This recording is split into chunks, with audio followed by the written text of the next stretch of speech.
চাচি কি এই বাসায় থাকেন? আপনি কি এখানে থাকেন?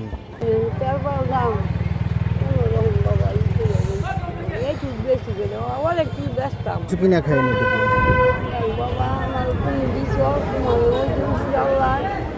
দোয়া করেন, আর কিছু লাগবে না। বৃষ্টি আসলে কই যান?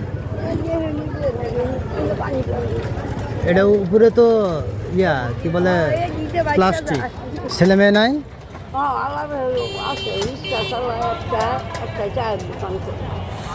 আপনি বাসা বাড়ির কাম করেন এই বুড়া বয়সে? ভিডিওতে যে মহিলাকে দেখতে পাচ্ছেন তার বয়স 65+।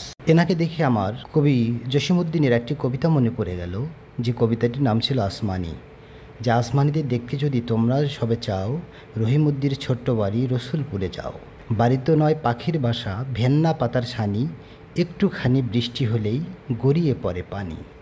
তো এই যে এই মহিলা, এনার বয়স 65+। ইনি খুবই কষ্টে দিন অতিবাহিত করেন। দেখুন তার এই বাড়ির যে অবস্থা। তিনি যে ঘরটিতে থাকেন এটির উপরে প্লাস্টিকের ছাউনি দেওয়া এবং ঘরের ভিতরে কাদামাটি, একটু বৃষ্টি হলেই পানি পড়ে। এখানে তিনি কিভাবে বসবাস করেন? এই রকম হাজারো আসমানি আমাদের চারপাশে আছে। আমরা যদি একটু ঘুরে দেখি তাহলে অনেক আসমানির দেখা পাবো। আর পাশেই রয়েছে একটি ময়লার ভাগাড়, যেখানে আপনি এসে 1 মিনিটও দাঁড়িয়ে থাকতে পারবেন না, এত দুর্গন্ধ। তিনি এখানেই বসবাস করেন এবং তিনি এখানে সামান্য কিছু বিক্রি করেন, যা প্রায় গোটা 10 কয়েকটি সিগারেটের প্যাকেট। তিনি আমাকে অভিযোগ দিলেন যে বাবা, আমার কাছে অনেকেই আসে, বাকি নিয়ে যায়, কাল দেব পরশু দেব বলে নিয়ে যায়।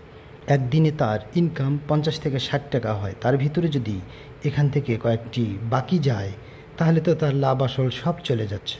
এ যেন মরার উপর খরা, চোরের উপর বাটপারি। একে তো দিনহীন অন্নহীন এই নারী, তার উপরে আবার বাকি অতিষ্ঠ। এই মহিলাকে যাওয়ার পথে দেখে আমার খুব মায়া লাগলো এবং আসার পথে এই জন্য তার কাছে থেমে আমি তার একটু ডিটেলসটা নিলাম। আসলে তার সন্তানাদিও রয়েছে। এই মহিলা কোনো এক বাসায় কাজও করে, 2000 টাকা মাসে বেতন পায়। এইটুকু দিয়েই তার সংসার বা তার দিন চলে। সে অতি কষ্টে দিন অতিবাহিত করে। আমাদের এই সমাজে উচ্চবিত্তরা অনেক বড় বড় বিল্ডিংয়ে বসবাস করে, তারা কখনো এই রকম অসহায়দের সহায় হয় না, তাদের পাশে দাঁড়ায় না। এই অসহায়দের পাশে আমাদের মতো ছোটোখাটো মানুষ দাঁড়াতে চেষ্টা করে। তো যদি আপনারা আমাকে সাহায্য করেন তাহলে আমি এই অসহায়দের পাশে দাঁড়াতে পারি। আমরা একটি ভালো সমাজ গঠন করতে পারি। সমাজে যারা এরকম অসহায় রয়েছে তাদেরকে আমরা সাহায্য সহযোগিতা করতে পারি। আসলে দেখুন, এই মহিলার মতো বা এনার মতো হাজারো মানুষ রয়েছে আমাদের এই দেশে, যারা একবেলা এক মুঠো ভাতও খেতে পায় না, কিংবা সারা দিন কষ্ট করে কোনো কিছুই তাদের ভাগ্যে জোটে না। চলুন আমরা সবাই আমাদের এই সমাজটাতে যত এরকম অসহায় মানুষ রয়েছে তাদেরকে চেষ্টা করি যাতে তারা ভালো থাকে, তাদেরকে সাহায্যের হাত বাড়িয়ে দেই।